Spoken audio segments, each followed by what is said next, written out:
Buenos días, hoy vamos a hablar sobre contaminación y vamos a definir varios conceptos previo a entrar de lleno en el tema contaminación. Nosotros habíamos hablado en una de nuestras primeras clases sobre el ambiente y las distintas definiciones de ambiente. Tuvimos un práctico al respecto. Vamos a hacer un pequeño repaso.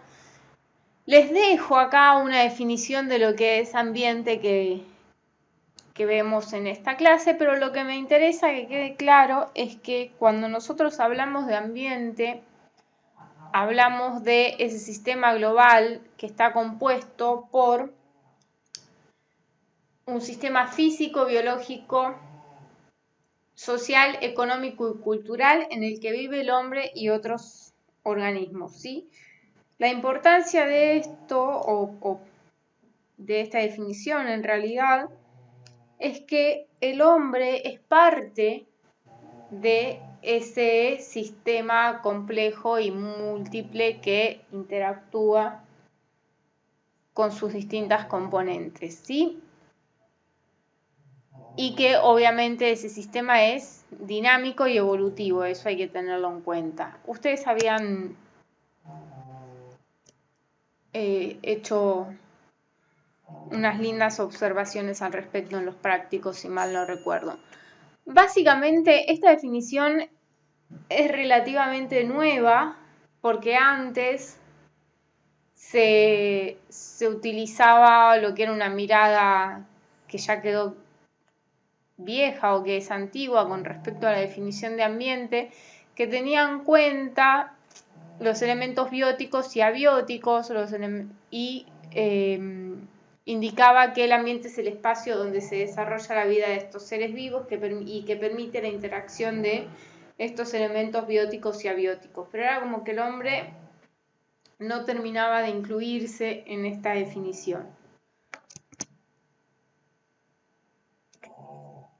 Hay que tener en cuenta también que cuando hablamos de ambiente, hablamos de esas relaciones culturales y sociales que se dan en un entorno y en un momento histórico de un lugar en particular.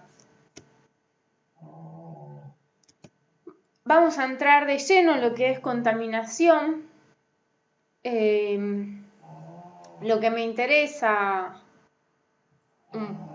que nos quede claro también de esto es que la contaminación se define como, y esto ya lo vimos previamente, lo hablamos inclusive en la clase pasada, pero la contaminación se define como la presencia de agentes químicos, físicos o biológicos en un medio que provocan que este medio sea inseguro o no apto para su uso, ¿sí?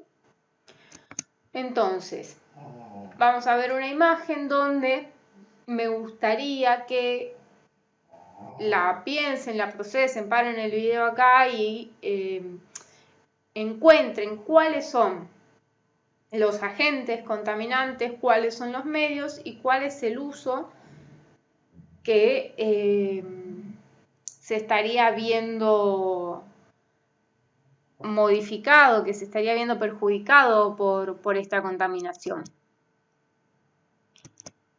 Cuando hablamos de medios, ¿de qué hablamos? Hablamos del aire, el agua y el suelo, ¿sí?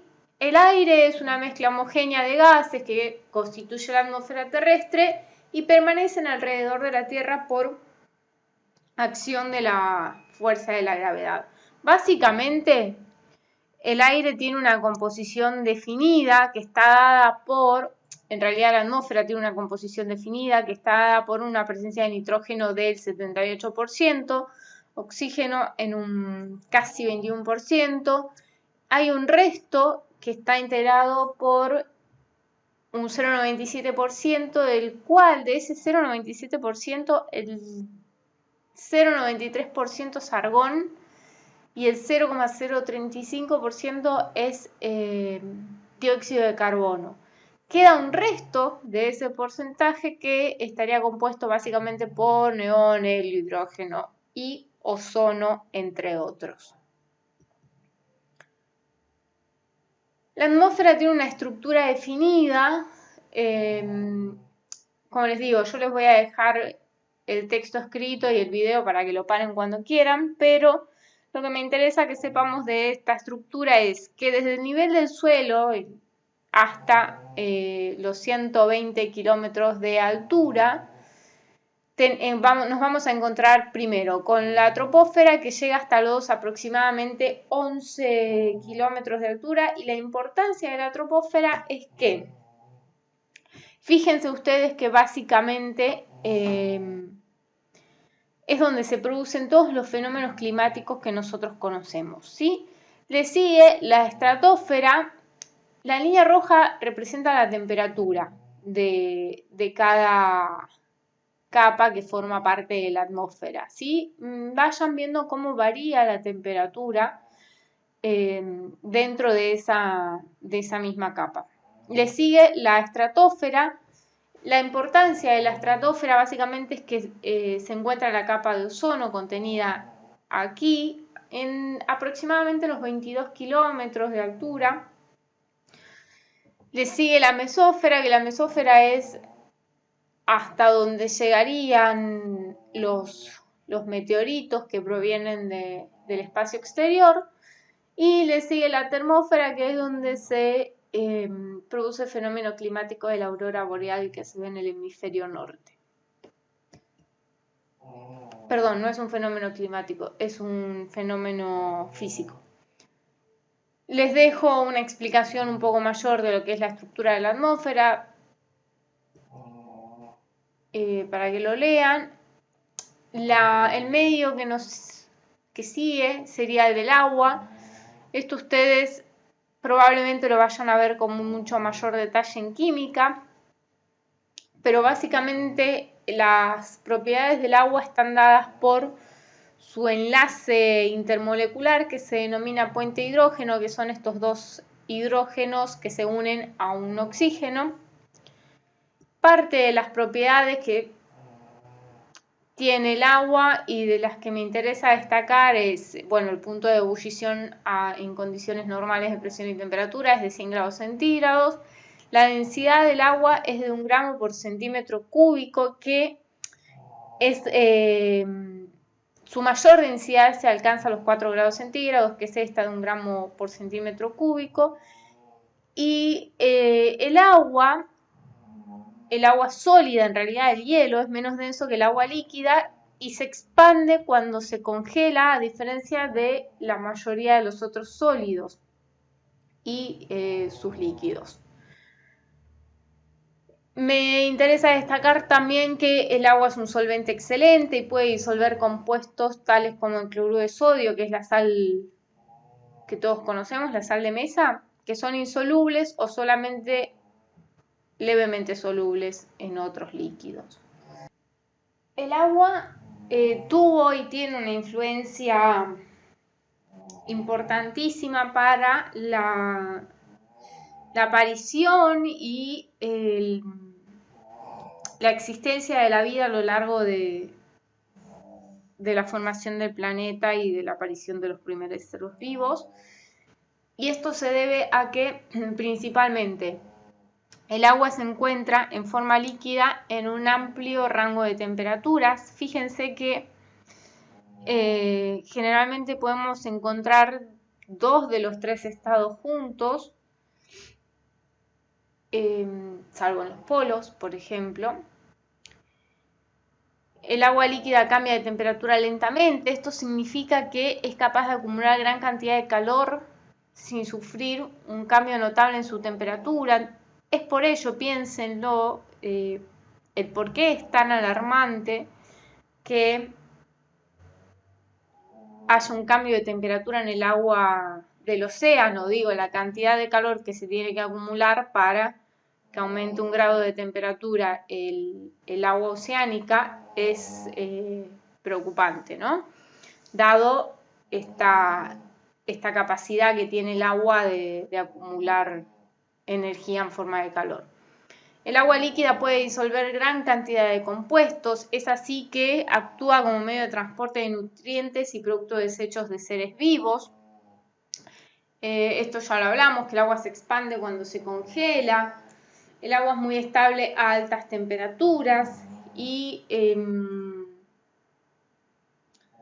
Bueno, como ya lo dije, el agua jugó un papel fundamental en la aparición de la vida sobre la Tierra. Obviamente sin este compuesto no tendríamos vida, ¿no?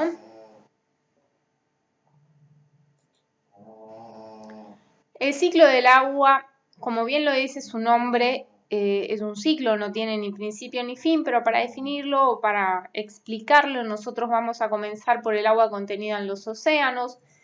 Este agua se evapora por acción de la temperatura del Sol, de la energía solar, se condensa y sigue un camino hacia la atmósfera. En ese camino que sigue hacia la atmósfera puede precipitar. Una vez que precipita puede escurrir hacia los ríos o escurrir en la superficie, puede infiltrar para formar parte de el agua subterránea por medio de, como lo dije, las filtraciones.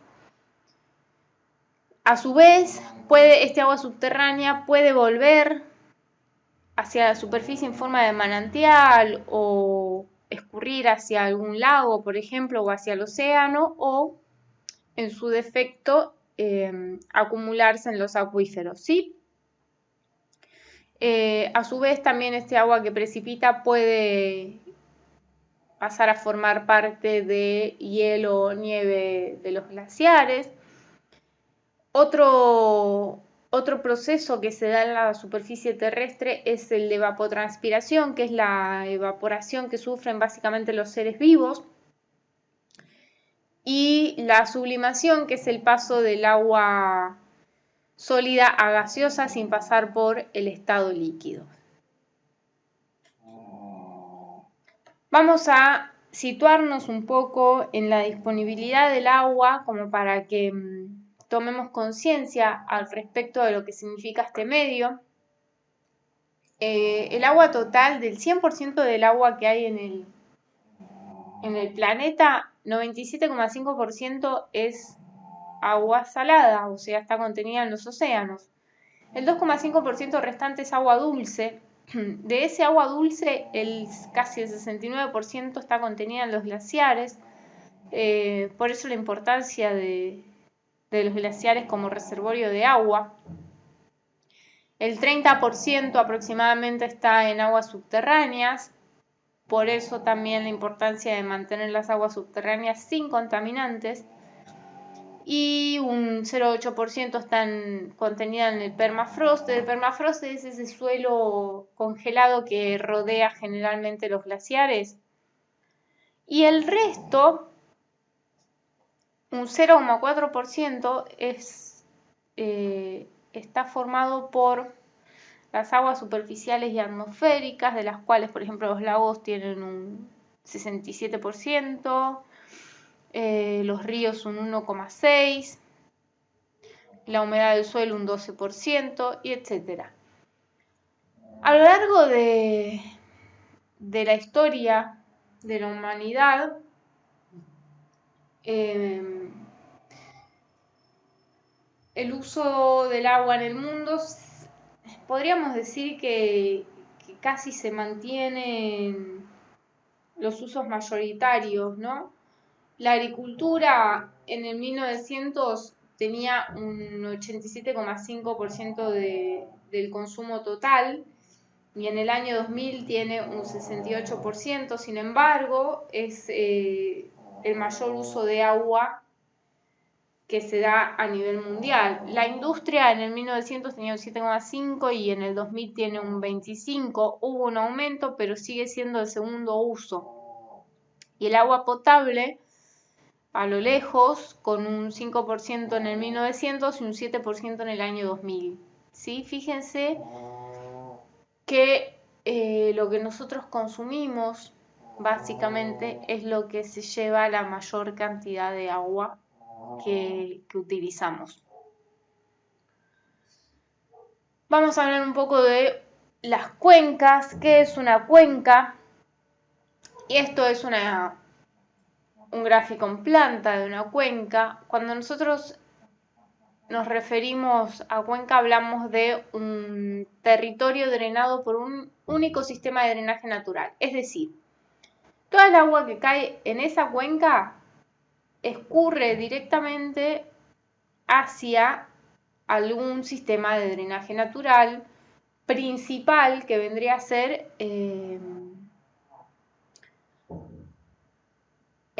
generalmente un río, que es el que colecta, tiene un río principal, que en este caso se vería por acá, que colecta las aguas de todos los otros ríos secundarios o terciarios, o etcétera, que hay en la cuenca. Si este único río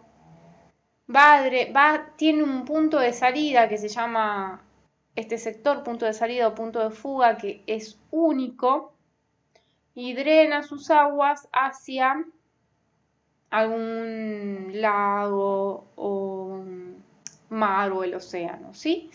Estas líneas punteadas que nosotros vemos por acá se llaman divisorias de agua, que suelen ser zonas más elevadas topográficamente. Esto significa que tienen una altura mayor. En cuencas de llanura es bastante difícil de ver. Es mucho más sencillo ver en las cuencas de zonas montañosas, obviamente. Las cuencas tienen una división que es cuenca alta, media y baja. En la cuenca alta es donde nace el río, en el caso de la figura sería acá. Y el río se desplaza generalmente por una pendiente elevada y lo que suele hacer es tener mucha energía de arrastre, y esa energía lo que va a hacer es ir erosionando el suelo por el que pasa y el cauce por el que escurre. Erosionar es desgastar, básicamente. El río desgasta el cauce, el canal por el que circula. En la cuenca media, que vendría a ser este sector, se produce un equilibrio entre el material sólido que arrastra el río y el material que el río va, de cierta manera, depositando, porque hay una disminución de la energía. Y en la cuenca baja, que vendría a ser este sector, en nuestra imagen, todo el material que el río viene erosionando y arrastrando de la cuenca alta y de la cuenca baja es depositado y se forman figuras geomorfológicas. Esto lo van a ver con mucho más detalle en lo progresivo de la carrera, pero a todos nos va a sonar si yo les digo el delta. El delta se forma por esa baja de energía y esa depositación del material que viene arrastrando el río, porque ya no le queda más energía.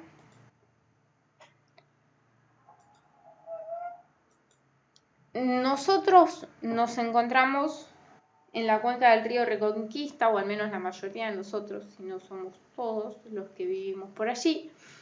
El río Reconquista nace en Marcos Paz y recorre 18 municipios del conurbano.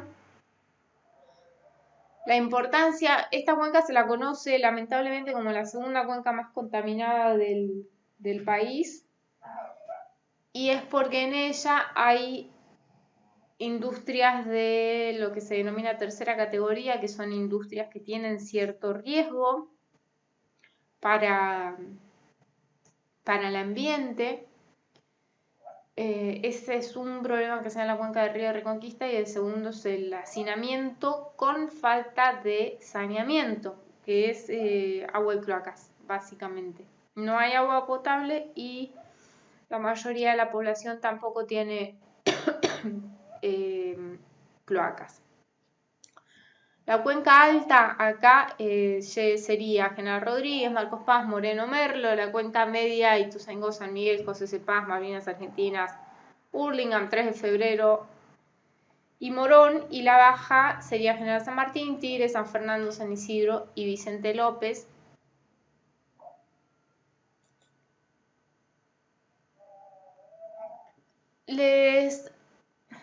No sé si profundizar mucho en los lagos. Lo que me interesa que sepan es que los lagos tienen una dinámica diferente, obviamente, a la de un río, y está dada por cierta estratificación que tienen en profundidad, dado la profundidad de los lagos, tenemos diferencias de temperatura y básicamente materia orgánica y luz a medida que vamos profundizando en los lagos, y esa tienen cierta dinámica dada por la época del año en la que nos encontremos, sea verano, otoño, invierno o primavera, ¿sí?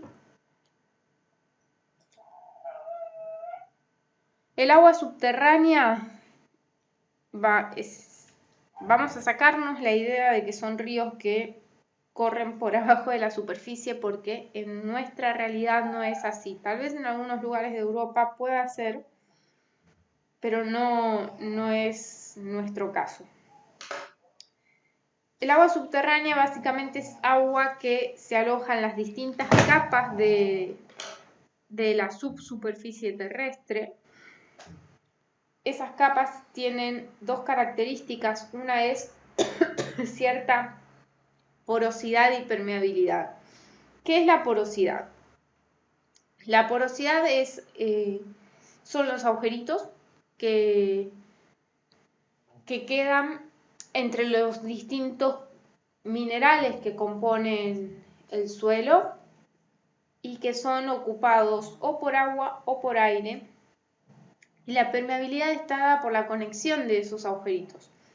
Si yo tengo, piensen en una esponja de cocina. La esponja de cocina tiene mucha porosidad porque tiene muchos agujeritos y a su vez tiene permeabilidad. Así como absorbe agua, si yo aprieto la esponja de cocina, la libera porque tiene permeabilidad, porque esos agujeritos se conectan. Lo mismo pasa con el agua subterránea. Absorbe agua que se aloja en esos poros, y si esos poros se conectan, lo que puede hacer es desplazarse básicamente de un lado a otro, ¿sí? Les puse la figura del mate para que pensemos también con algo que es mucho más común y de uso cotidiano para todos nosotros, no así una perforación, por ejemplo, pero sin mate. Pensemos en la superficie terrestre o en la subsuperficie terrestre en realidad, como el mate propiamente dicho, ¿no? Nosotros llenamos el mate con yerba. Pensemos que la yerba es básicamente el suelo. Llueve, ¿sí? Le echamos agua al mate, llueve. Cuando llueve o le echamos agua, el mate se va llenando. ¿Por qué? Porque tiene espacios que mientras arrojábamos la yerba estaban ocupados por aire. Pero una vez que le ponemos agua, sale el aire, entra el agua, entonces el agua desplaza el aire y ocupa esos espacios, ¿sí? que van dejando los palitos de la yerba. Si la yerba tiene mucho polvo, ¿qué pasa? El mate se tapa. ¿Por qué? Porque el polvo ocupa esos espacios chiquititos, esos agujeritos que quedan entre los palitos. Y le quita permeabilidad al mate, entonces yo no puedo tomarlo de manera efectiva. En cambio, si la yerba tiene poco polvo y tiene muchos palitos, yo inserto la bombilla, succiono y puedo sacar el agua del mate. Básicamente esto es lo que pasa con el agua subterránea. Si yo tengo minerales que tienen cierto tamaño, me van a dejar muchos espacios, ¿sí? libres para que se acumule el agua.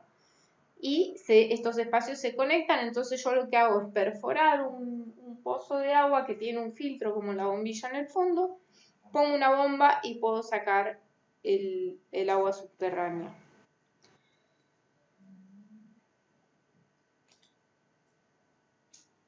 Como les dije, la recarga de los acuíferos se da por la lluvia. Tenemos distintos tipos de acuífero. El primero, el más cercano a la superficie, es lo que se llama acuífero libre o freático, y ese directamente se recarga por agua de lluvia. y es el que está más cerca de la superficie y casi no tiene protección frente a cualquier cosa que nosotros hagamos en la superficie. Yo acá entierro un tanque, entierro basura, tengo un pozo ciego, cualquier cosa que a nosotros se nos ocurra poner en la superficie o cercano a la superficie va a llegar al acuífero libre seguramente porque no existe protección alguna de este acuífero. Por debajo, generalmente, de este acuífero libre, yendo en profundidad, nos encontramos con lo que sería una capa confinante. ¿Qué es una capa confinante? Es una capa de material muy finito que casi no tiene permeabilidad, entonces el agua no puede infiltrar o le cuesta mucho infiltrar y funciona como filtro para cualquier contaminante que pueda llegar a provenir de la superficie. Por ende, el acuífero cautivo generalmente es el que tiene mejor calidad de agua. Estoy hablando de generalidades, ¿sí? Pero veamos que este acuífero cautivo también se recarga por lluvia, en lo que se llama zona de recarga, donde esta capa confinante no existe. Entonces, ¿qué pasa si yo contamino esta zona de recarga? ¿Sí? Si yo acá tiro, por ejemplo, algún agroquímico, agrotóxico, etcétera, eso probablemente pueda llegar a nuestro acuífero cautivo y contaminarlo. Y pensemos que el agua subterránea es el 30% del agua total dulce del planeta. Por último, el agua subterránea tiene una composición básicamente estable, por decirlo de alguna manera, a lo largo del tiempo, dada por estas capas y este suelo que yo les contaba que atraviesan para rellenar los acuíferos. ¿Sí? Generalmente son aguas duras. ¿En qué sentido? Son aguas que tienen muchas sales en solución, sales de calcio y magnesio. Fíjense ustedes que quienes tienen agua de pozo, cuando hierven la pava, ¿qué les queda? Cuando hierven agua en la pava, ¿qué queda en la pava? En cambio, las aguas superficiales tienen una composición química que varía generalmente con el tiempo dado por varias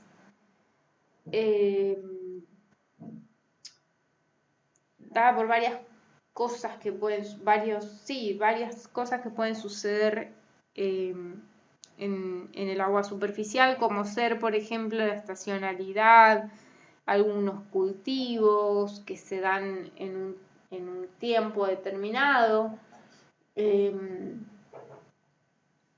alguna variación en algún proceso biológico, en algún proceso climático, por ejemplo. Entonces, el agua superficial, su composición va a depender del momento en el que yo haga el análisis químico determinado, ¿sí? Generalmente son aguas que no tienen tiempo de disolver las sales del suelo por el que circulan, entonces son aguas mucho menos duras, o se las conoce como aguas blandas. Esto significa que la cantidad de sales en solución que va a tener el agua superficial son mucho menores. Entonces, por ejemplo, si hay una industria que tiene calderas, va a preferir agua superficial a agua subterránea para que no sufra incrustaciones esa caldera. Por último, el medio que nos queda pendiente es el suelo. Algo les adelanté, pero el suelo está compuesto básicamente por materia inorgánica, que son esos minerales de distintos tamaños que yo les decía que existían, por agua y por aire, que ocupan esos poros dejados por la materia inorgánica, y un porcentaje mucho menor de materia orgánica. Los suelos se clasifican según su tamaño. Por eso la importancia del tamaño que yo les decía de los acuíferos. Si tenemos material grueso como grava fina, arena gruesa o arena fina, la la acumulación de agua o de aire va a ser mucho mayor que cuando hay presencia de limo o arcilla, que son los tamaños mucho menores. Piensen en, bueno, todos conocemos el tamaño de la arena gruesa y la arena fina. Todos hemos estado seguramente hemos visto alguna bolsa de arena. Si no tuvimos la suerte de estar en la playa. Y la grava fina es ese material que creo que ya casi ni existe, pero es el canto rodado del que se hacían las veredas, ¿sí? Básicamente. El limo y arcilla son las partículas mucho más finitas, que es muy difícil verlas a ojo desnudo por su tamaño, pero lo vamos a reconocer. Esto solemos hacerlo cuando tenemos alguna salida de campo, lo van a ver mucho mejor, como les digo, a lo largo de la carrera. Pero básicamente un suelo es limoso y arcilloso, que generalmente van de la mano con una predominancia de alguno o de otro. Cuando yo agarro un pedazo de suelo con la mano y lo aprieto, si ese suelo se resquebraja, cuando quito la presión tiene mayor presencia de limo. Y si quito la presión pero mantiene la forma como la plastilina, es un suelo arcilloso. ¿Sí? Estas dos partículas, limo y arcilla, tienden a ocupar los espacios libres que dejan esos poros, que dejan la grava, la arena gruesa y la arena fina. Mientras más presencia de limo y arcilla tenga un suelo, más impermeable va a ser. Y mientras menor presencia de limo y arcilla tenga, obviamente va a ser mucho más permeable. Poroso y permeable, ¿sí? Básicamente la arena en sus dos tamaños y la grava suelen ser el esqueleto del suelo, le dan estructura. Y como les dije, limo y arcilla lo que hacen es ocupar esos espacios dejados por las partículas más gruesas.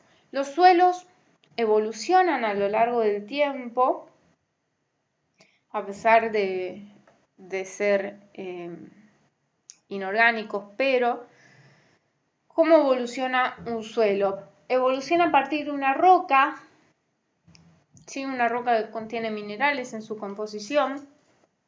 Esa roca, como les dije, es erosionada. ¿Qué es erosionada? Significa que se gasta por acción de la lluvia que cae y el suelo. Al gastarse y al tener presencia de seres vivos que van dejando su materia orgánica, ese suelo se va rompiendo por la presencia de raíces. Entonces ya tenemos la formación de un humus que está en superficie, que dan origen a un horizonte A, que es donde se emplazan las raíces, y la evolución de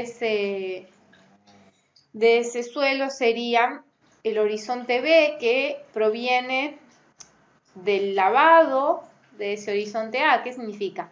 Llueve, cae el agua, infiltra, lava el material que tiene el horizonte A y lo deposita en el horizonte B. Y por debajo volvemos a tener esa roca que le dio origen a nuestro suelo. Para que se forme un suelo, para que pase esta roca en desintegración hacia un horizonte O, que vendría a ser esta materia orgánica, un horizonte A, un horizonte B y un horizonte C, pueden pasar miles de años.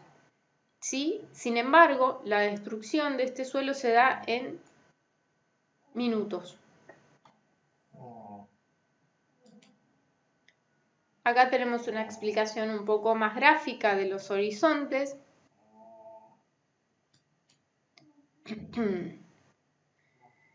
El horizonte A se caracteriza por contener, en realidad, el horizonte O es el orgánico y que contiene la mayor parte de humus, pero el horizonte A se encuentra por debajo del mismo y contiene los materiales solubles que son removidos de este horizonte B. Y a su vez el horizonte B es la zona de acumulación de estos materiales que son removidos, y el horizonte C es el material poco afectado por los procesos que forman el suelo, que serían agua, aire y las las raíces y la materia orgánica. Bien, ahora vamos a ver los tipos de contaminantes que existen para dar origen o paso a nuestra clase siguiente. Los contaminantes o la clasificación de contaminantes que nosotros vamos a usar es la siguiente. Se dividen en físicos, químicos y biológicos, ¿sí? Los físicos son aquellos que al adicionarse al ambiente su sola presencia altera la calidad de sus componentes y se caracterizan por un intercambio de energía entre la fuente y el medio no es capaz de soportar este cambio de energía. ¿A qué nos referimos con estos contaminantes físicos? Generalmente nos hacemos referencia a alguna emisión de calor por alguna fuente como una caldera industrial, una chimenea, etc. A los escapes de los autos que emiten calor o a las ondas, ¿sí? Todo tipo de ondas que nosotros podemos llegar a conocer. Los químicos están constituidos por materia inerte orgánica o inorgánica, natural o sintética, que alteran la conformación química del medio que los recibe. Y los biológicos son agentes vivos, compuestos por microorganismos que pueden degradar la calidad del aire, agua y suelo. ¿Bien? Hasta aquí llegamos con la parte 1. La próxima clase va a ser la parte 2, donde detallaremos un poco más de contaminantes y contaminación.